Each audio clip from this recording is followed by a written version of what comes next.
Les États-Unis font pression sur Zelensky pour qu'il négocie la fin du conflit avec la Russie et Poutine. Je vous explique après le générique. Let's go.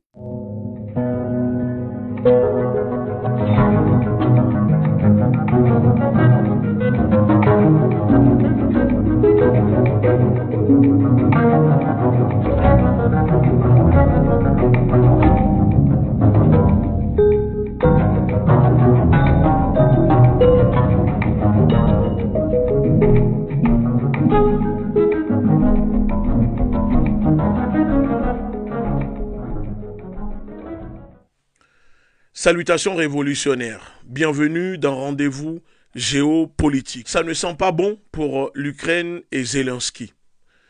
Selon NBC, citant un responsable américain, il semblerait que des responsables européens et américains ont commencé à discuter en privé avec le gouvernement ukrainien de ce que pourrait impliquer d'éventuelles négociations de paix avec la Russie pour mettre fin à la guerre.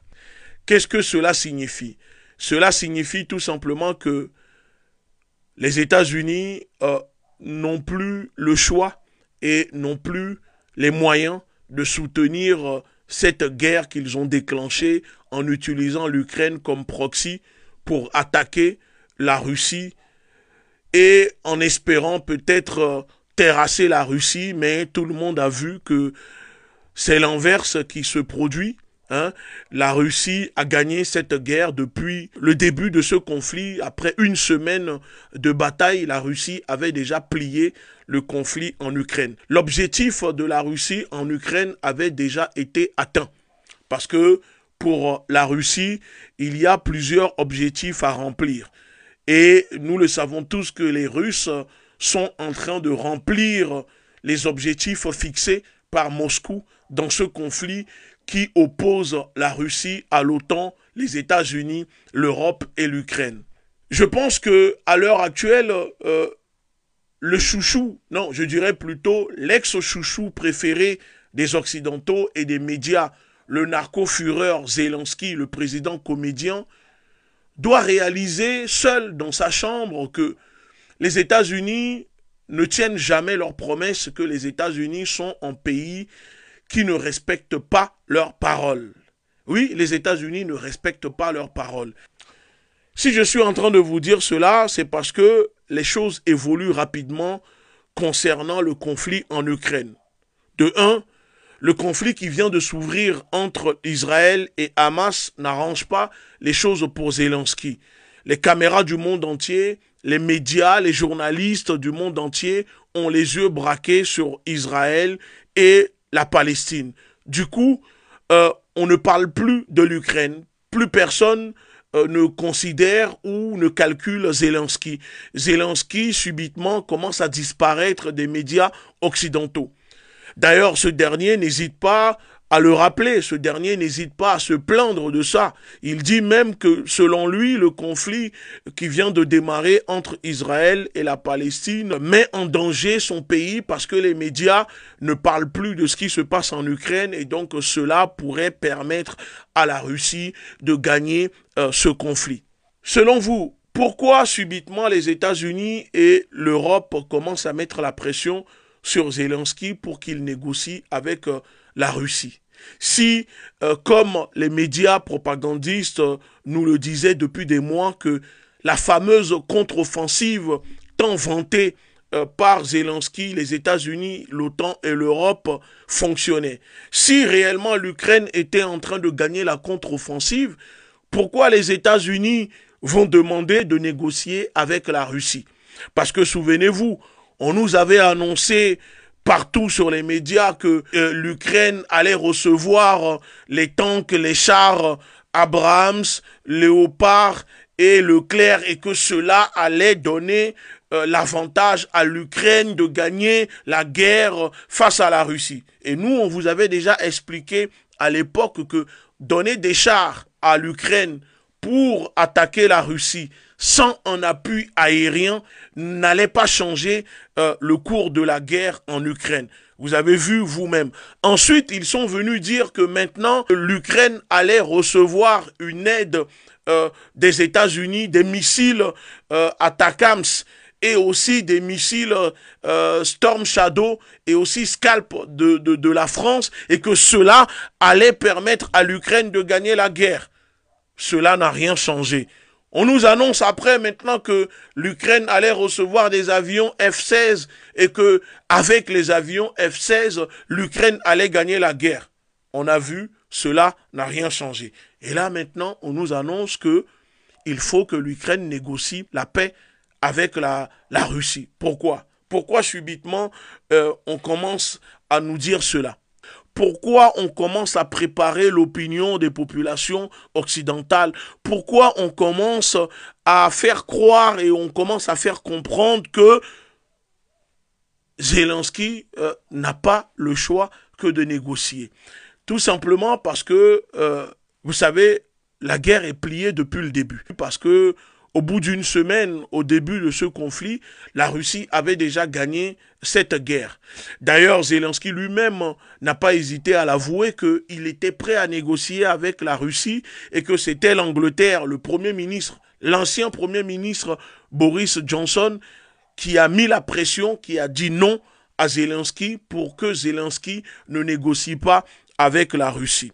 Et il y a quelques jours, Zelensky lui-même commence à préparer un peu l'opinion de son peuple, de sa population et notamment des médias. Zelensky admet en disant que la population occidentale est fatiguée par le conflit. Il dit que en plus des pays occidentaux et des populations qui sont fatiguées par le conflit armé en Ukraine, les dirigeants, une partie des dirigeants européens aussi commencent à être blasés de ce conflit et ne veulent plus soutenir l'Ukraine.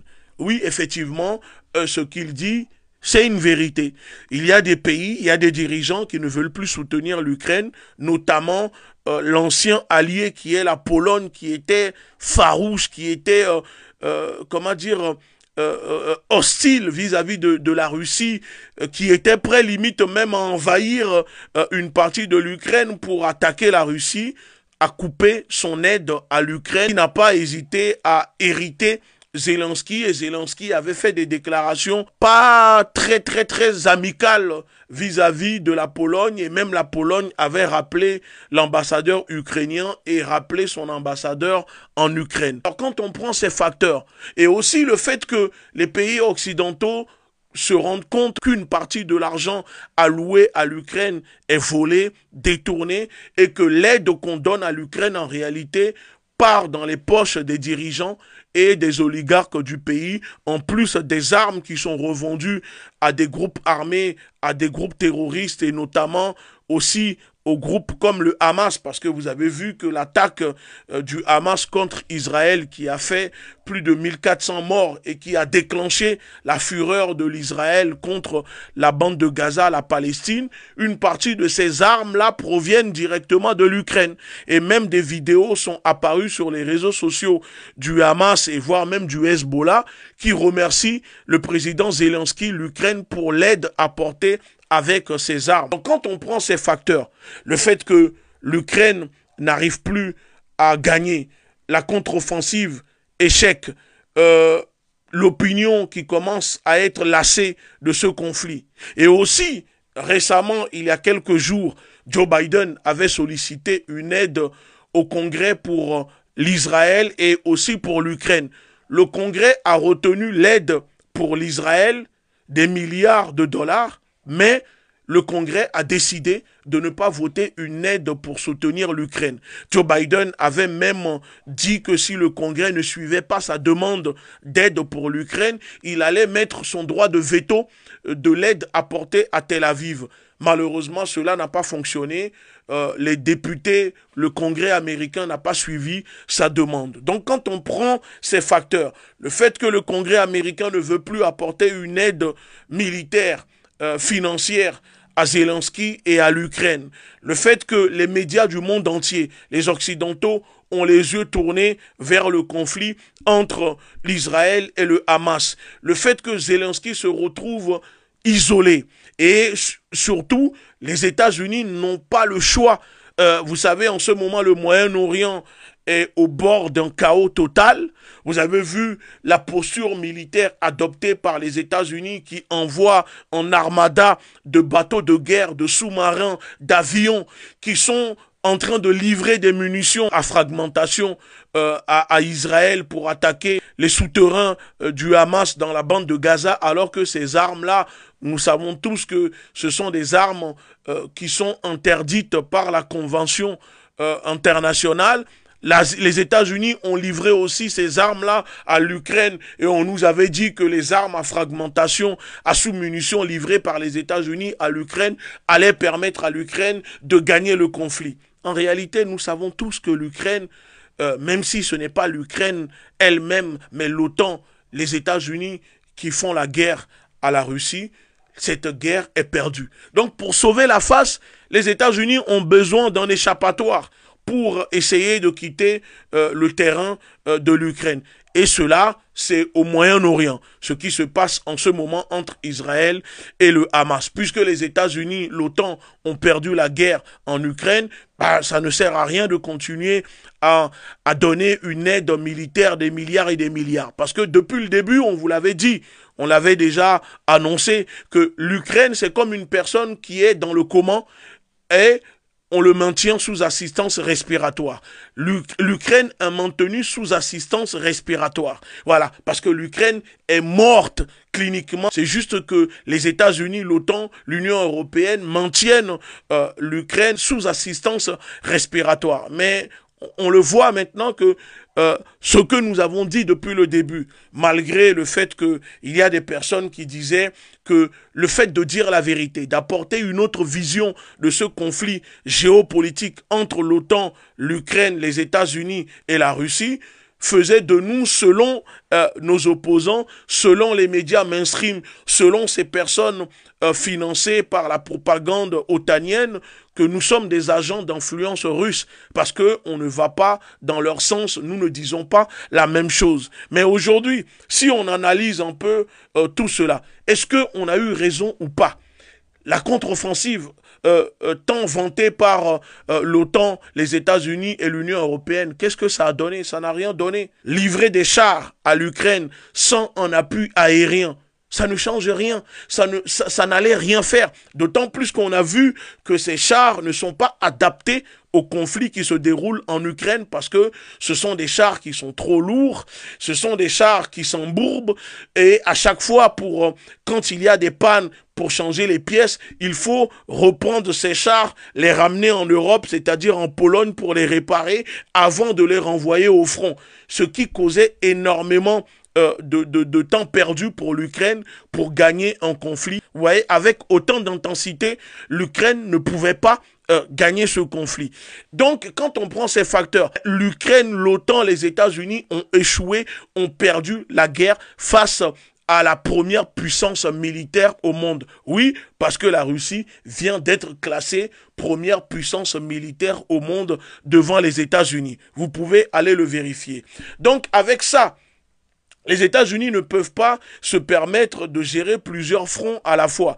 Parce que en plus du front qui vient de s'ouvrir au Moyen-Orient entre Israël et le Hamas, il y a des rumeurs qui commencent à circuler comme quoi la Chine pourrait éventuellement déclencher une opération militaire aussi contre Taïwan et l'homme roquette, le dirigeant de la Corée du Nord, Pyongyang, se prépare à déclencher une attaque peut-être contre la Corée du Sud ou rentrer dans le conflit actuel qui se déroule entre la Russie et l'OTAN. Donc si on prend tout cela, les États-Unis n'ont plus la capacité. En plus de cela, les stocks d'armes se sont épuisés, que ce soit pour les États-Unis, mais aussi surtout pour l'Europe. Parce que l'Europe avait promis à l'Ukraine de livrer à l'Ukraine 1 million d'obus par mois. Et on découvre dans les médias que, en réalité, ils sont loin des chiffres et que l'Europe n'arrive même pas à produire 100 000 obus pour l'Ukraine tous les mois. Donc si vous prenez tout cela, comment pour vous l'Ukraine aurait pu gagner la guerre face à la Russie? Excusez-moi, quand on voit la puissance, la production d'obus, quand on voit que Aujourd'hui, la Russie est clairement dans une position dominante en Ukraine. La Russie continue de gagner du terrain. La Russie continue d'avancer en Ukraine. Là où l'Ukraine, l'armée ukrainienne est décimée, recule, parce qu'aujourd'hui, les médias commencent à l'avouer aussi que plus de 500 000 militaires ukrainiens sont tués, presque 300 000 blessés et presque 250 000 ne sont plus aptes au combat. Ça veut dire qu'il y a plus de 1 million d'Ukrainiens qui sont sacrifiés, qui sont morts, blessés pour cette guerre que les États-Unis ont voulu faire contre la Russie. C'est énorme. Aussi, le fait que lors du dernier sommet de l'OTAN, on a remarqué que la dynamique a commencé à s'inverser entre l'Europe et les États-Unis. Parce que lors de ce dernier sommet de l'OTAN, qu'il y avait des tensions, des divisions au sein des pays au sujet de l'avenir de l'Ukraine, au sein de l'Alliance et les limites que chacun pouvait apporter en matière de livraison d'armes. Donc quand on prend ces facteurs, on vous avait déjà dit depuis des mois que la guerre était terminée. Et je le répète, l'Ukraine est juste maintenue sous assistance respiratoire par l'OTAN, les États-Unis et l'Europe qui cherchent un moyen de sauver la face parce que la guerre est pliée. Donc quand on sait tout cela, pourquoi c'est maintenant que les États-Unis sont en train de pousser Zelensky à négocier avec les États-Unis? J'aimerais vraiment aussi avoir vos avis dans les commentaires. Dites-moi pourquoi les États-Unis demandent à Zelensky de négocier pour mettre fin à ce conflit avec la Russie. Merci beaucoup.